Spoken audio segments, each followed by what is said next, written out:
What is up, everybody, and welcome back to Zelda Bomb Squad. As I am Yo Man, Crazy Juan. We got another good one for you today. We are continuing on with Harvest Moon 64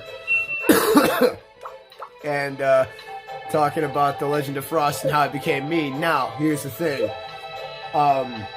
We are on episode 98. I'm keeping track of this because I got an amazing topic to talk about on episode 100. But for the meantime, I decided on something else I could talk about, which would be an amazing thing for me to talk about, actually. Because, and that would be about, because I said I was going to change it to some positive stuff about North Carolina, and here we go. Like I talked about before, during this run, at no point ever in time or space in history was me staying in North Carolina going to be a permanent thing. Or me staying there permanently was never going to be a thing. I was always going to bail. And for that reason alone, I didn't want to make any friends while I was down there. Because throughout my entire adult life, being in the Navy and, going from ship to ship or station to station and shit like that, having to say goodbye to a bunch of people, and that, that tends to get annoying, as well as, especially for the fact that, me being forced out of the club industry like I was, and having to say goodbye to my coworkers, my family, my brothers, and, and all of them, that was the hardest, one of the hardest goodbyes I've ever had to give in my life. So, I didn't like the idea of having to say goodbye to another group of people if, in fact, I made friends in North Carolina. So, my plan A was just to be by myself. Go completely outside of my character and just be the quiet guy in the back of the room that no one notices, that no one even remembers is there. So, that's what I want to happen. And apparently, from what I had heard from somebody that would become a friend of mine, when I started working on the base, apparently, I was so quiet and so to myself that, I eventually, I guess, scared people. They were the guys that worked on the base every day. Apparently, they were afraid of me because they thought, I was a person that could snap at any given moment and absolutely lose my mind. Apparently, that's the vibe I give off when I'm not talking, which obviously makes a little bit of sense because one night while I was in the industry, in the nightclub industry, it was a Sunday. I always wore all my rings. I wore my leather jacket to work as to, show off the bravado of I'm a tough guy. Don't fuck with me. One night, these people walked up to me and they went, excuse me, sir, we hate to bother you, but do you work here? I'm like, yeah, I'm the head of security here. And they're like, oh, thank God. And I'm like, why? And they're like, because we legitimately thought you were about to shoot up the place. And I'm like, whoa, what the fuck? I did not know I give off that kind of a vibe when I'm just trying to focus on some shit. I didn't know that. So, I just thought that was so funny. And then all of a sudden, they started talking to me. But there's a few people specifically I need to talk about right now that made the biggest difference to me down there.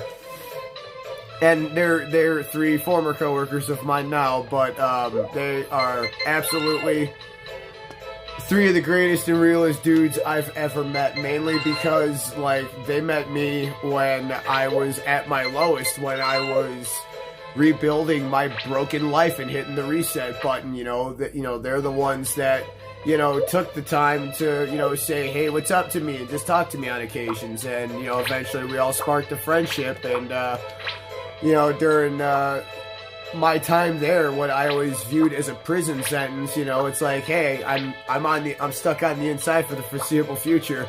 I haven't gotten a release date yet. That's coming shortly. That story is coming very soon. But yeah, I didn't have that, so it was just at least I got people on the inside to keep me company for the meantime until something happens and I eventually get a release date out of this fucking horrible, oh my god, that sucks ass. Okay, alright, be right back. Damn it.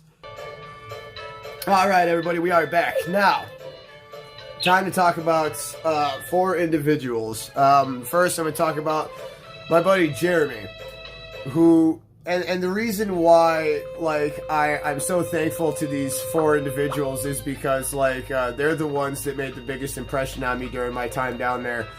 And, you know, they met me when I wasn't head of security. They met me when I wasn't, you know, in the Navy. They met me when I was at my lowest, and they still, like, looked at me as a friend, and, like, that meant the world to me. That stuck with me. So that's why I want to talk about these four individuals right now if I could, and I am, so here I go.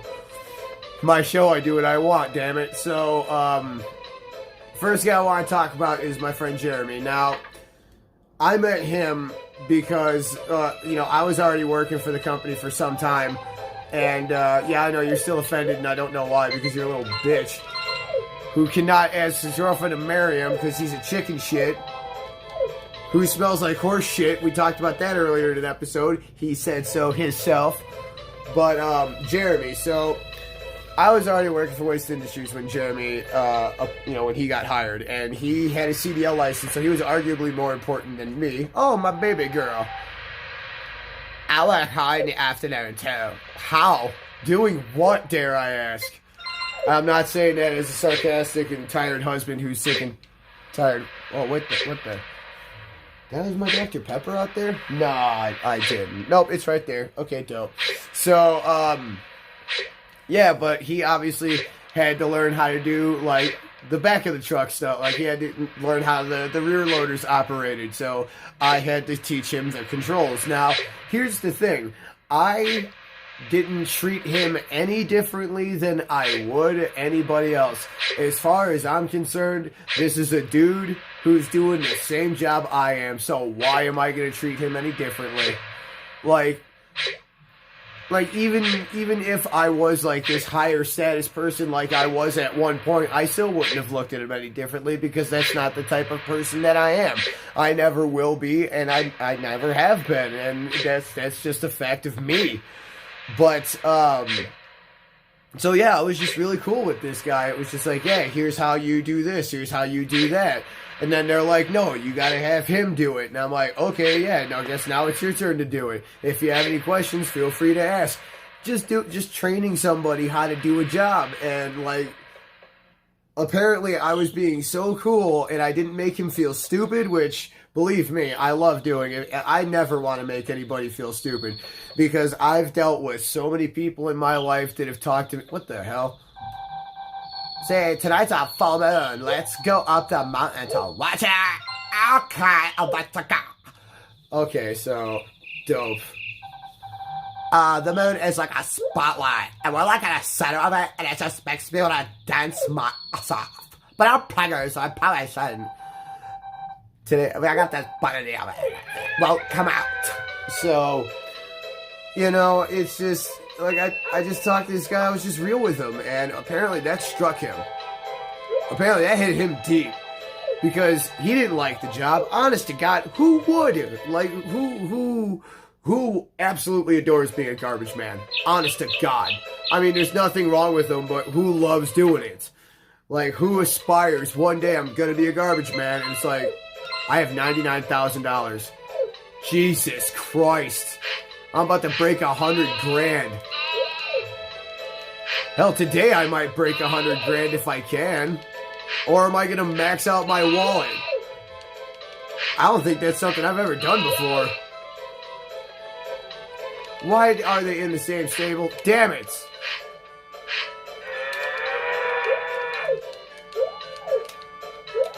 I'm not trying to talk to Link, though. I'm trying to talk to... Get out of the way, cow! Yeah, let me just milk you right now, get you out of the way. So Jeremy, apparently I made such an impression on him because he didn't like the job. Apparently, if it wasn't for me, he would have quit his first day on the job. The only reason I know that is because he told me that. And I found that to be absolutely mind-blowing because, yeah, that might be something I'd hear from somebody every now and then, like back in the day. Like when I was at my higher stature in life, you know, when I was head of security or working in the bar industry or at another job, yeah, it wouldn't be completely out of the ordinary to hear I've talked somebody out of quitting. It's happened a few times. Ooh, we have 2 medium-sized milks now. My cows are getting better. Now just waiting on that last one to start giving me milk. Hell yeah. Yeah, we gotta go buy food today. So, like, and then I've come to find out, like, he was a wrestling fan too, so I had somebody to talk wrestling with down there because, you know, the stepson of the old owner of Ray's, yeah, he ended up quitting too, so I didn't get to talk to him anymore, so I actually had somebody that I could talk WWE with or AEW with down there, and it was an amazing time. So, you know, and he was always so cool with me. Like, whenever we'd see him at a gas station or something like that, like, he would look at the driver I was with and be like, "Oh, you got John on you? You got John on the back of your truck? You got the best toter in the game." And I'd, like, he'd always say amazing things like that, and I was very super appreciative of his friendship. And, you know, when eventually he came time to put in his 2 weeks notice, like, he pulled me aside that morning and was like, "Hey, dude, you got Facebook?" I'm like, "Yes, I do." And he goes, "Dope, you should send me a friend request or something like that, because I just put in my 2 weeks notice. And, like, you're a really cool dude, and I really enjoy talking to you, and I want to be friends. Like, after this is all over, because we're no longer going to be working together, I want to keep in touch." And I'm like, oh, my fucking God. Like, I haven't had somebody talk to me like that in the longest time, and that was so heartwarming, and that's why Jeremy will always be one of the realest dudes I've ever met and one of the greatest friends I've ever had in my life, and I mean that. Now, let me just take a quick drink of my Dr. Pepper before I move on to my main man, Austin.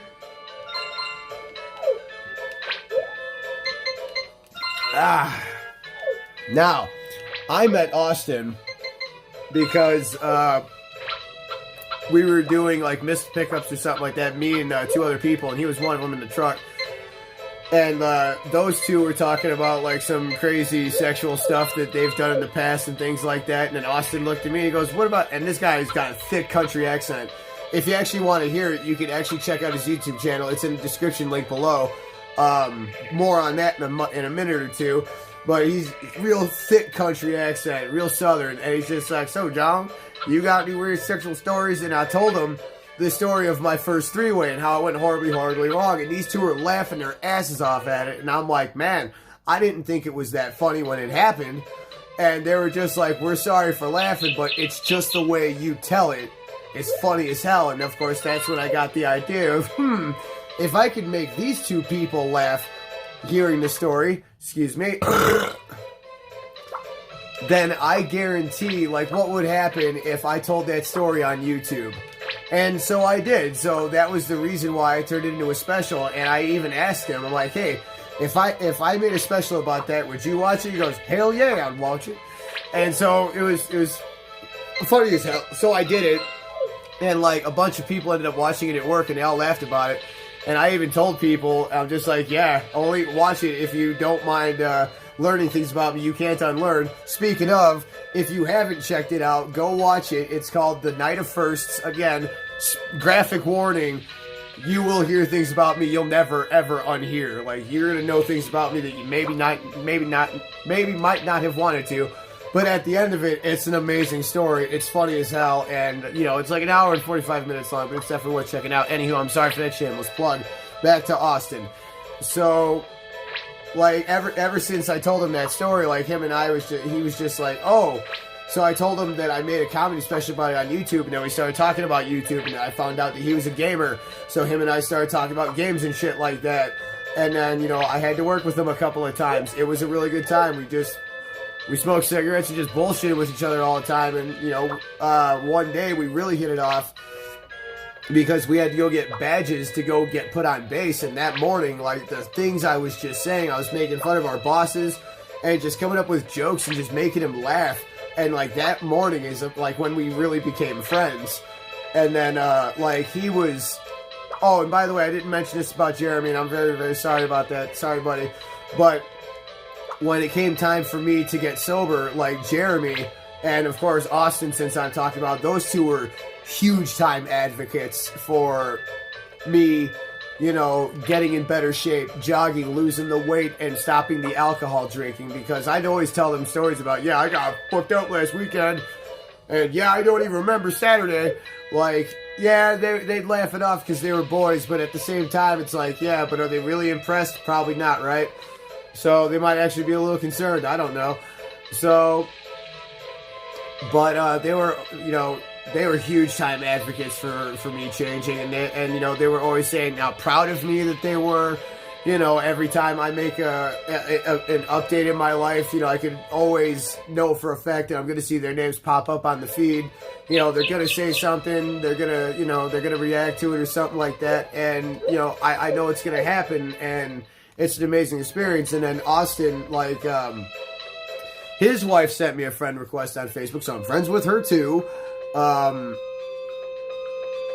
And by the way, I also didn't do this, Jeremy. I wish you and your family all the happiness in the world. God, I'm so sorry. I wanted to do this episode so much better. I feel like I'm kind of screwing it up in places. I'm terribly sorry. But, Austin, I know... I as soon as I found out he was a gamer, I'm like, yeah, dude, I'll shit, grab a mushroom for Gray. It's like, oh man, I gotta have you on my channel at least once. And I had him on the channel when we played Dead by Daylight. You can go check out the videos. I upload one every week.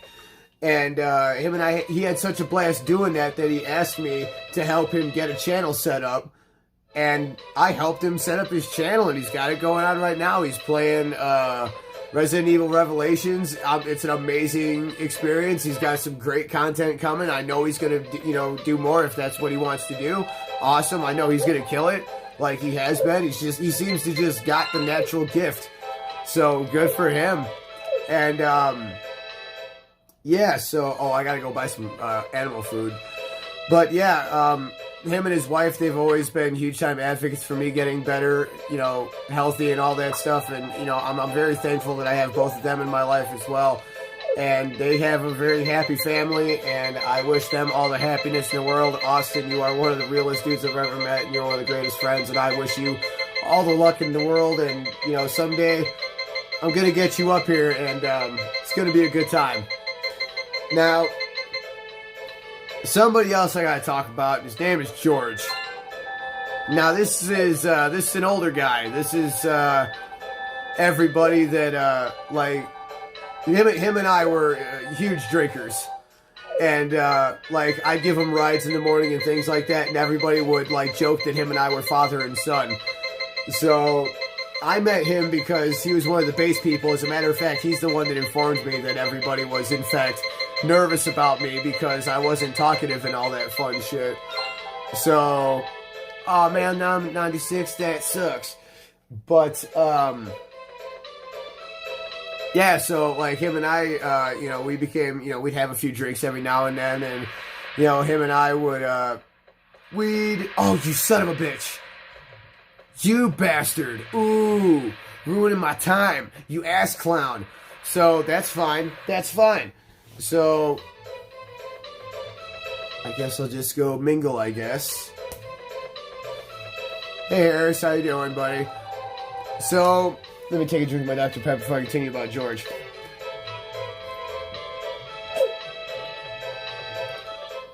I can't say a whole lot about us because I know that I don't want to get him in any trouble. So, I don't even think he's ever going to see this, but, I guess we'll go to the bar, why not? Talk to people, be friendly. So, him and I would just, oh god, I really can't, damn it. Well, okay, yeah, I can talk about it a little bit. So, he was the one that really helped me a lot in North Carolina because, like I said, I'd always been a huge time advocate for pot. And I wanted to smoke pot more than anything, but I couldn't because we get drug tested randomly. So, but there was one day I was working with him, and he goes, hey, Johnny, because he always called me Johnny.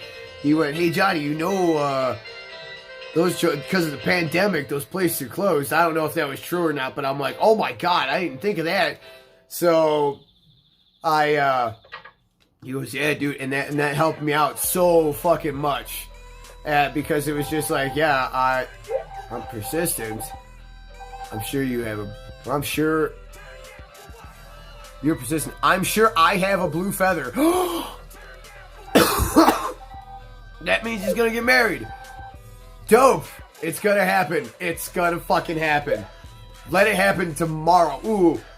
Back to 99,000. Holy shit, son. So, man, what a time. Oh my god, yeah, let them get married tomorrow because the Harvest Festival's on the 12th. Or let them get married after the Harvest Festival, I don't care. All I know is your boy is getting it. Your boy's gonna be the Harvest King this time. I guarantee it. Yes. Ooh, yeah, oh man. We could stretch that out that could be on the 100th episode. Ooh, baby, we could. Yes, I think we will. So, everybody, real quick about George. Like I said, because life got a hell of a lot easier when I started smoking weed down there. I really stopped caring how horribly they treated us and how often they lied to us and all that shit. So, thanks to George, I was very happy to do that. And plus, like, you know, that was very easy on me. That made, stopping the drinking a lot easier on me because I had something to, kind of, take the pressure off. So at first, was it cold turkey? Absolutely. But eventually it did turn to pot because George helped me get a hold of some. So thank you, George. I greatly appreciate that. And, he calls me like the son he never had. He's my third father figure that I've had in my life. And, I'm super thankful. He was somebody I could always bullshit with. And he's still somebody I talk to like every few weeks or so up here on the phone. I'll call him or he'll call me, and it's truly an amazing experience. And I'm very happy that I was able to meet him, and he was actually very cool. And I know his kids are all grown up. So like I said, he's an older guy. I obviously wish all the happiness in the world to him and his wife, their family, their grandkids, and all of them. And he's a great guy, and I appreciate the hell out of him. So, obviously, this episode is going to be over, and notice how they're having the fucking, oh my god. So, episode 99 is going to have the wedding, because I'm going to stop the episode now. Episode 99 is going to have the wedding and the Harvest Festival in it. Oh my god, that's insane. But it's happening though. I've officially gotten everybody married except for Kai. Unbelievable. So, what a time. And notice there's one friend I haven't talked about yet, and that's my friend Josh. I'm going to talk about him in the next episode. Obviously, I have to talk about him because he's the fourth guy that was always there for me consistently. And George, even though he was a pretty big drinker himself, he was still, all about me, but he would be like, yeah, but don't worry, Johnny, if you have a drink or something like that, don't beat yourself up. He was one of those guys, which, was kind of annoying at the time, but, it happens. But, anyway, yeah, I wish him the best, and, I truly do, and hopefully somehow he sees this. But anyway, that is it. Thank you, everybody, so much for joining me. Don't forget to join the Bomb Squad, like, share, and subscribe. Don't forget to leave me a comment below, let me know how I'm doing. And in the next episode, we are going to talk about my friend Josh. We are going to... Actually, that's probably all story-wise I'm going to talk about. I'm going to finish off my friends that were down there that made me break my number one rule of don't make friends down there. Because, obviously, we have a wedding and we have the Harvest Festival coming up. So, obviously, that means your boy is going to be made Harvest King. Boom! So, we'll see you then, everybody. So, thank you. We'll see you next time. Until then, you all stay classy. Yeah!